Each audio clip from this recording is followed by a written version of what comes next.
Have you ever wondered why Israel?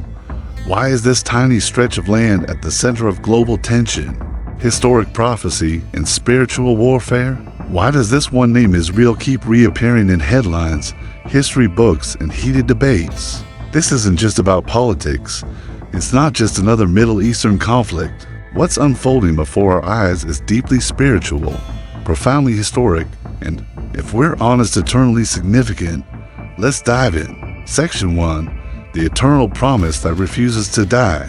It begins in the ancient city of Ur, the cradle of civilization, where humanity was steeped in idolatry, rituals, and forgotten gods. And from this spiritual desert rose one man, Abraham, called by a voice not from an idol, but from the creator of the universe. There's a thread that runs through history like a golden cord. Leave your country, your people, and your father's household, and go to the land I will show you.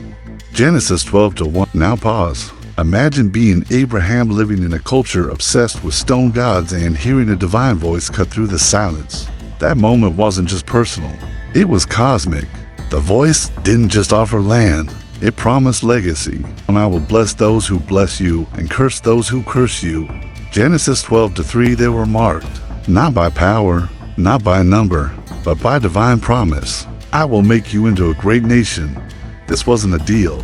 It was a covenant sealed by heaven. And ever since that moment, the descendants of Abraham have carried both blessing and burden. Section 2. A land that refuses to let go. Let's talk geography, because this is where things get eerie. Not for a century. It's not just geopolitical resilience. It's survival against all odds. It's divine persistence. Not for a political season, not forever. Why is this little strip of land barely visible on a world map, constantly at the epicenter of wars, spiritual tension, and political obsession? But once more, they prevailed. Every empire that has tried to erase Israel, Egypt, Assyria, Babylon, Greece, Rome, they've all collapsed. Yet Israel remains. God's covenant didn't just cover people. It included land. All the land that you see, I will give to you and your descendants forever. Genesis 13:15. Forever, and here's where history gets chilling. And here's where history gets chilling. Can we just pause and let that sink in? You don't have to be religious to admit that's not normal.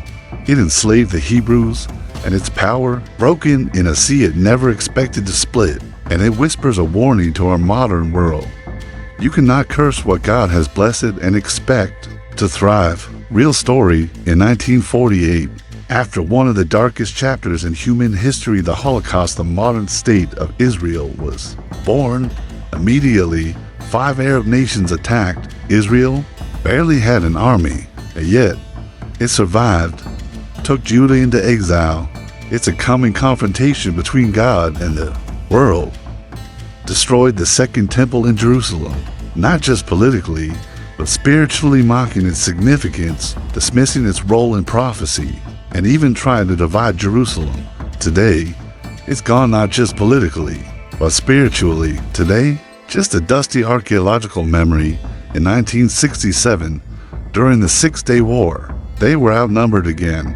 How do you explain that? Coincidence? Strategy? Maybe, but the psalm suggests something deeper. If the Lord had not been on our side, let Israel say, our enemies would have swallowed us alive. Psalm 124:1-3, section 3. The curse no one wants to talk about here as something most modern leaders don't want to hear and definitely don't want to preach. I will bless those who bless you, and I will curse those who curse you. Those aren't poetic metaphors. Those are eternal decrees. Throughout history, nations that have actively opposed Israel have faced calamity. It's not superstition, it's not karma, it's covenant. You take ancient Egypt, take Babylon, Rome. This isn't myth, it's documented history. And yet, we're living in a time where more and more nations are taking bold, public stances against Israel. But scripture is clear. I will gather all nations to Jerusalem to fight against it. But the Lord will go out and fight against those nations. Zechariah 14:2-3. This isn't just war. Imagine that. Not a battle of tanks and missiles, but one of fire, earthquakes, confusion, and divine intervention. And here's the part that should unsettle you in the best way possible. God's covenant with Israel is still alive, and if that covenant stands despite wars, exile, and genocide, what does that say about your life, your prayers, your purpose? We'll explore that in part 2. Are you ready to continue?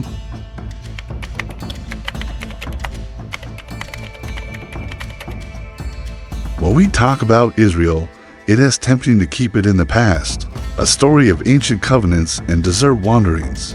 But Israel's survival isn't just about what happened thousands of years ago. It's about what's still happening right now. And at the center of it all is a people that simply should not exist according to the world's logic. There's a pattern repeating itself, a cycle of promise, persecution, and perseverance. Section 4. A people the world couldn't destroy. Let's rewind to the 1930s. Adolf Hitler didn't simply want to exile the Jews. He wanted to erase them from existence. A rising dictator in Europe didn't just wage war against borders, he declared war on an entire people.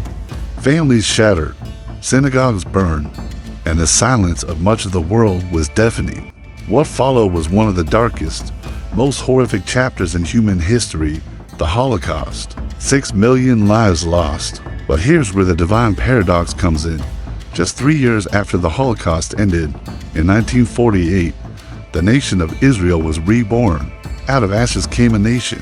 Out of the gas chambers came a homeland. How is that possible? There's a Hebrew phrase, Am Yisrael Chai, the people of Israel live, and live they did. Section 5, the war of identity, but survival is not just physical, it's spiritual.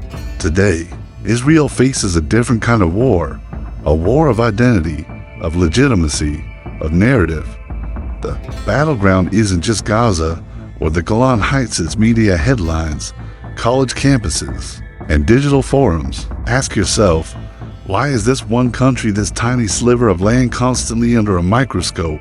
But obsession? That's something else.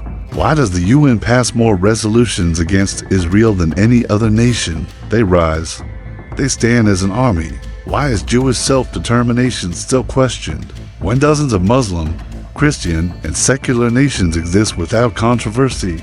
Let's be clear, criticism is fair. In fact, it mirrors an ancient prophecy from Zechariah. That was the bones standing again.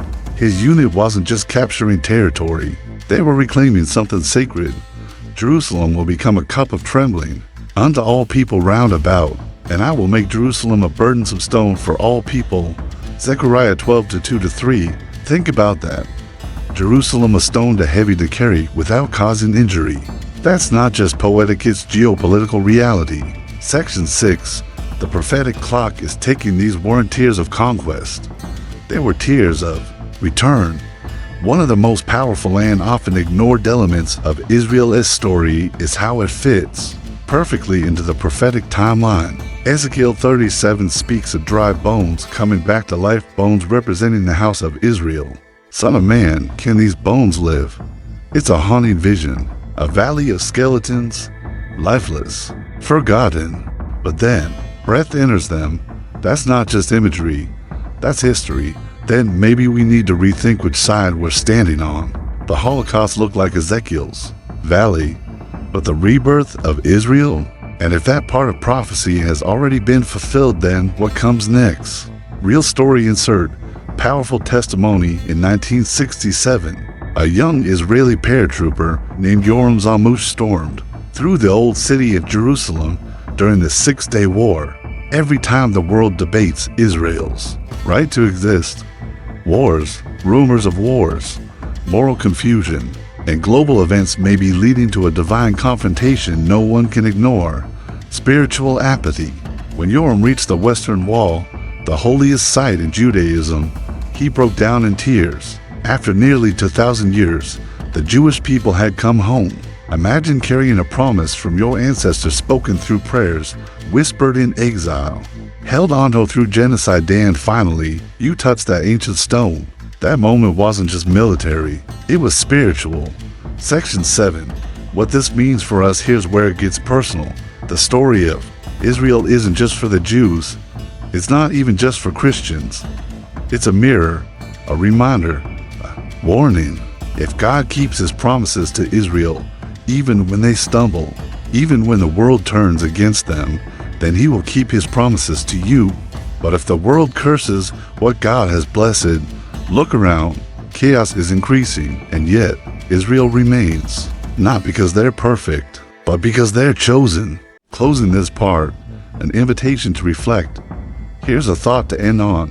If Israel is the prophetic clock and Jerusalem is the second hand, what time is it now? Every time a nation tries to divide Jerusalem, every time missiles fall on Tel Aviv, that clock ticks forward. And one day, it will strike midnight. In the next part of this series, we'll unpack how ancient Jewish prophecies, Jesus' own words. So before we continue, ask yourself, do you see Israel as just a nation or a signpost from heaven? Let me know when you're ready for part 3.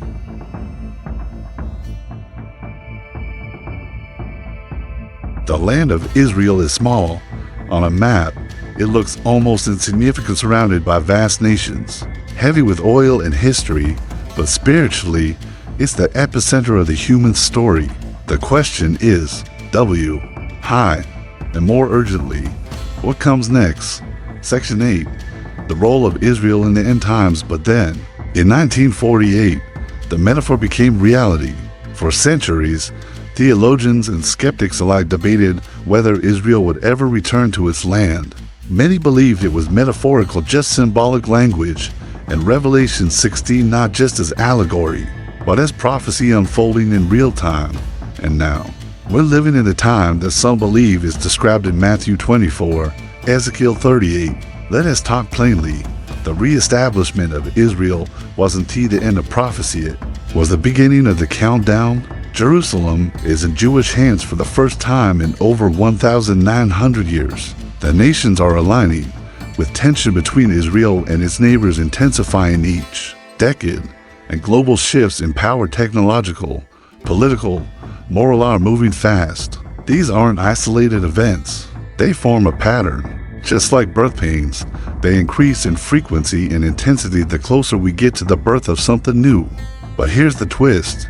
The final conflict may not begin with a tank, but with a treaty.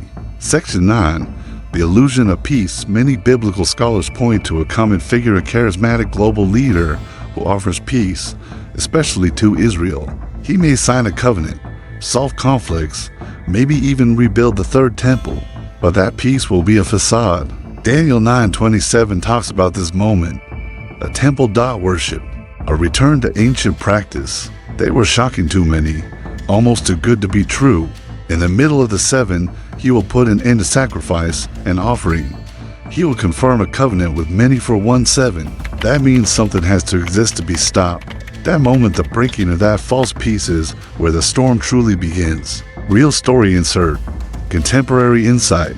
Let us talk about the Abraham Accords, historic peace agreement signed between Israel and several Arab nations in recent years.